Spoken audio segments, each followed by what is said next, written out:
I am physically recovering from severe chemical weapons poisoning. They got me really bad.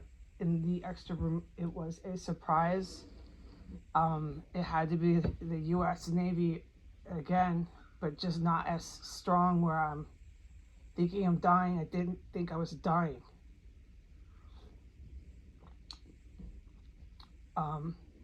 The pain was not quite as bad, but it was bad. You think you're really sick, and all you do is uncontrollably go diarrhea.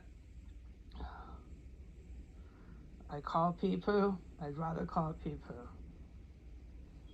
Let me plug my ears. Okay, that's better. I was in there making coffee, and while I was making coffee, I got poisoned extremely bad. And it was being pumped into the extra room. I don't feel the burst of it, but I kept on having to go and go and go and go and go and go. Pee poo. I would think I was better and then go more and more and more. It was a horror show, and I was in a lot of pain. I was really sick. And towards the last, this went on for like 10 minutes. It seemed like a agonizing 10 minutes of utter complete poisoning, but it was probably more like 7. It was certainly over 5 minutes. They completely immobilized me with their poison, and I could do nothing but just poo and poo and poo and poo.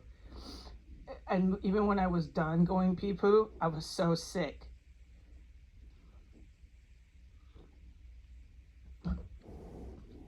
I was so happy to hear through green light that it was okay just to run out at the time I went and sanitize and flush let me plug my ears, what it was. Like I say, let me plug my ears like this is normal. Like this is what the whole town does. Well, they do, I'm sure, but they don't because they want to pretend this is normal here. So they shout and scream in their houses and on the sidewalk over unbelievable fucking chaos and noise. It's utter hell here. And a normal person with normal instincts to just plug their ears. And after 4 years of being held hostage in the city of Washington, D.C., in an ISIS terrorist cell that their police and fire are involved in, they crawl in here. That's who's coming in here all the time, is the law enforcement. After 4 years of being held in here without being able to get any actual law enforcement in here, because it's not law enforcement when they're terrorists. They're not cops anymore. The terrorists who set this place up and who know that these cops are their terrorists, who they taught all this stuff here, they know they're not cops. These terrorists who are coming and killing people, I'm witnessing it, know that they're not cops. It's their terrorists who are cops who have forgotten that they're not fucking cops. You're a motherfucking terrorist. And when these counter-terrorists catch you in here, they know that you're not a cop, motherfucker. Okay? That's the schizo level we're dealing with here in DC. They really think they're fucking cops.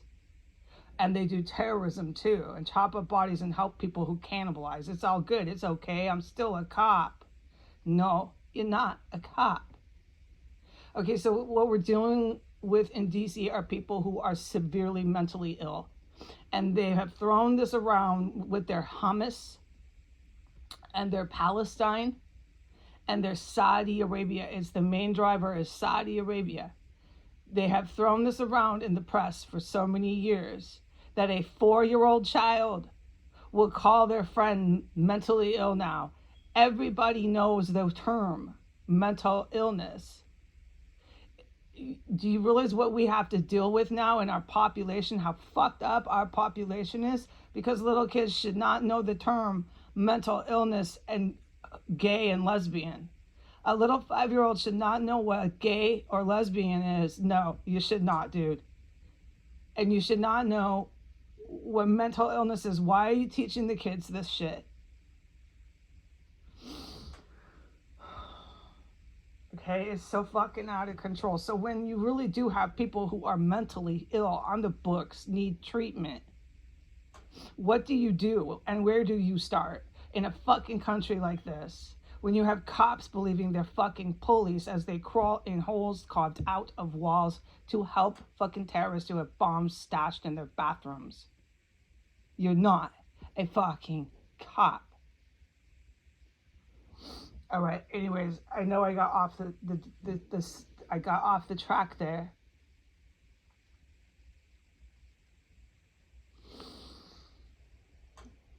I was able to go out there. Okay, so by minute 7 of my really long, drawn out pain, and maybe it was 10. It was really, really long time. I was just in agony and being poisoned out of nowhere, and everything I was doing, I had to stop and just shit my brains out again.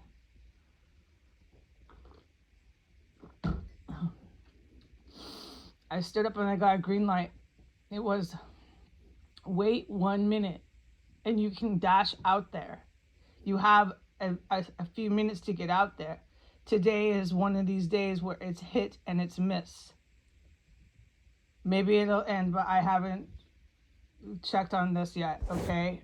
Right now, at that time that I am telling you about, it was hit and miss, and I had a fucking chance. And I was so glad after that horse show I went through, just having to use a bowl, too dangerous to go out. And just a whole entire 10 minutes of complete fucking, I was so sick, but I did not think I was dying. It has been worse. And during the very last end of this is why I think I was safe to go out. The last 2 minutes of my poisoning, I heard a terrorist loud and clear. I heard them because it was right over my head in the room above mine. I'm in the extra room. I heard a terrorist jump down from the hole they have carved. I always say that over there by my bookshelf, they're jumping down. I've always said that for years, okay? Because that's what I hear. And they were barefoot and they jumped down really quiet. It could either be a killer, one of these terrorist boss killers, or it could have been a terrorist. But whatever happened to that terrorist, they were either killed or they left. But I don't think they left because they jumped down into the fucking place. Now, these terrorist boss killers know all about this poison too. I have said this and I've reported this a lot. So I know the public is very familiar with how they're using the poison on their own targets in here. So if I didn't hear the kill, like the ones that I want to report about that I can't, they use poison on them. So this terrorist, I think, got hit with poison up there. And you didn't hear it because it slumped over somewhere or something on these grounds.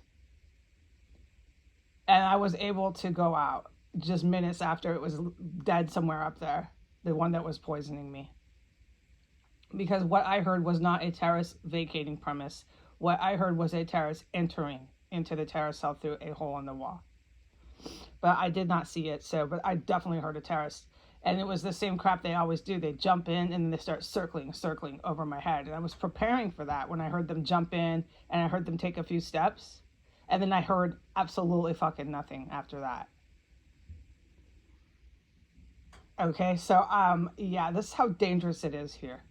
And this is where my green lights are. You're going to use that bowl and you're going to stay in here. You're going to use your air freshener. You're going to use everything you can to clean yourself up. Hands, toes, whatever it is you want to wash, go ahead. But you're doing it in your room. Okay, because this is so fucking deadly in here. All right, and I'm able to report this. That's all that comes to mind right now. Okay, goodbye.